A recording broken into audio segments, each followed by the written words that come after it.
खुशामदीद। आज हम साइंस के एक ऐसे बुनियादी तस्वुर को समझने की कोशिश करेंगे जो केमिया की पूरी दुनिया को एक नक्शे की तरह हमारे सामने रखता है।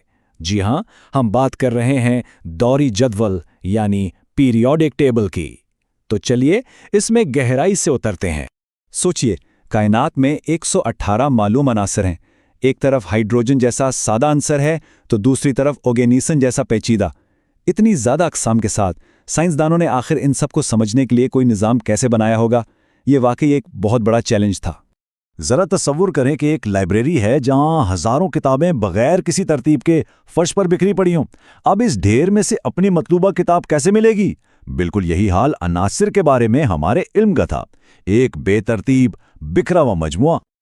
और फिर इस सारी बेतरतीबी का हल निकला दौरी जदवल की शक्ल में। ये सिर्फ एक चार्ट नहीं है, बल्कि ये अनासिर का एक मुकम्मल नक्शा है जो इस कीमियाई लाइब्रेरी की हर किताब को उसकी सही जगह पर रखता है। तो आज हम इसके 4 अहम राजों से पर्दा उठाएंगे। सबसे पहले देखेंगे कि इस लाइब्रेरी को तरतीब कैसे दी गई, फिर उसके कोड को पढ़ना सीखेंगे। इसके बाद इसकी सबसे बड़ी तकसीम को समझेंगे और आखिर में ये जानेंगे कि ये अनासिर हमारी दुनिया को कैसे बनाते हैं। तो हमारा पहला कदम है इस अफरा तफरी को तरतीब में लाना। आखिर साइंसदानों ने ऐसा कौन सा निज़ाम बनाया जिसने इन तमाम अनासिर को एक मंतकी तरतीब में रख दिया? इसका जवाब मिला एटमी नंबर में। देखें, 1913 तक साइंसदान अनासिर को एटमी वजन की बुनियाद पर तरतीब देने की कोशिश कर रहे थे, लेकिन बात बन नहीं रही थी। फिर आए हेनरी मोज़ले और उन्होंने दरियाफ्त किया कि असल चाबी तो हर एटम के मरकज़े में मौजूद प्रोटॉन्स की तादाद है, जिसे एटमी नंबर कहते हैं। तो पूरे दौरे जदवल की बुनियाद असल में सिर्फ एक सादा से उसूल पर है। अनासिर को उनके बढ़ते हुए एटमी नंबर के मुताबिक तरतीब दिया गया है। मतलब हाइड्रोजन का एटमी नंबर 1, हीलियम का 2 और इसी तरह यह सिलसिला चलता रहता है। और ये मामूली सी तरतीब अपने अंदर हैरान कुन पैटर्न्स और ताल्लुकात को जाहिर करती है। ठीक है, अब जबकि हमें बुनियादी असूल पता चल गया है, तो आइए इस नक्शे को पढ़ना सीखते हैं। दौरी जदवल की ये कतारें और कॉलम हमें आखिर बताते क्या हैं?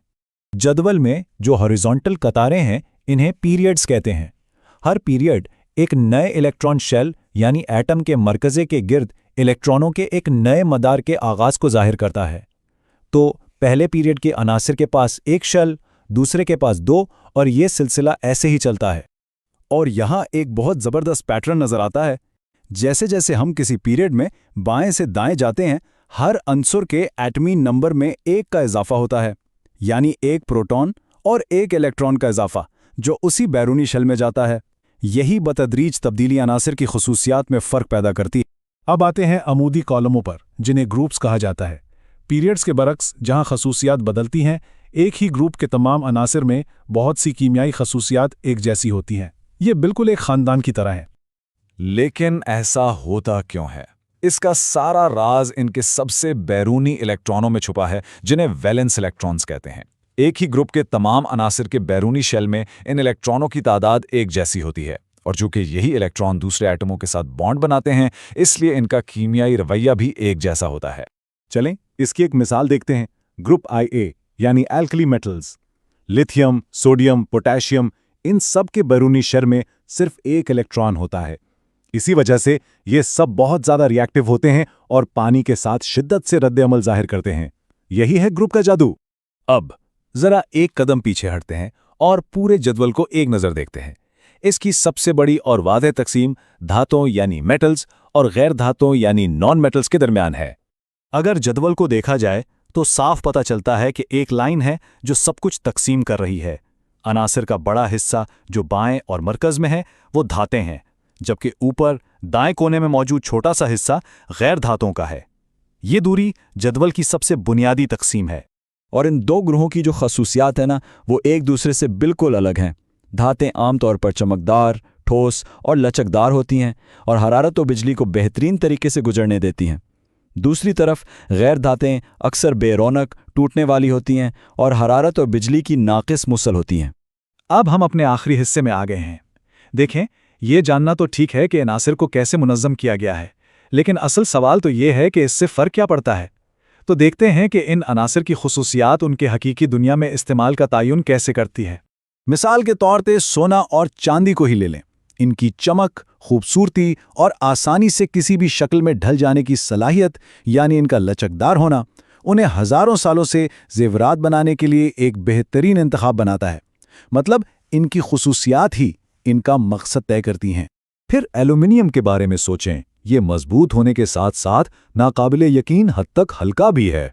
खुसूसियात का यही मुनफरिद इम्तिजाज इसे हवाई जहाज़ों, साइकिल के फ्रेमों और ऐसी हर चीज़ के लिए ज़रूरी बनाता है जहां मजबूती और कम वज़न दोनों की ज़रूरत हो। और फिर है लोहा। इसकी बेपनाह ताकत और ज़्यादा दबाव बर्दाश्त करने की सलाहियत इसे पुलों, इमारतों और हमारी जदीद दुनिया के बुनियादी ढांचे की तामीर के लिए बेहतरीन बनाती है। लोहे के बगैर हमारे शहर शायद ऐसे ना दिखते जैसे आज दिखते हैं। तो इस सब का खुलासा क्या है? दूरी जदवल एटमी नंबर की बुनियाद पर अनासिर को मुनज़्ज़म करता है। उफ़ुकी कितारें पीरियड्स हैं और अमूदी कॉलम ऐसे ग्रुप्स हैं जिनके अनासिर की खुसूसियात एक जैसी होती हैं। इसकी सबसे बड़ी तकसीम धातों और गैर धातों के दरमियान है और यही खुसूसियात बताती हैं कि हर उनसुर को किस काम के लिए इस्तेमाल किया जा सकता है। तो दोहरी जदवल सिर्फ माजी की कामयाबी नहीं है, ये मुस्तकबिल की दरियाफ्तों का एक आला है। इसने हमें मालूम अनासिर को समझने और नए अनासिर की पेशगोई करने में मदद दी। अब सवाल यह है कि यह खूबसूरत नक्शा हमें आगे कौन से नामालूम पैटर्न्स और राज दरियाफ्त करने में मदद देगा।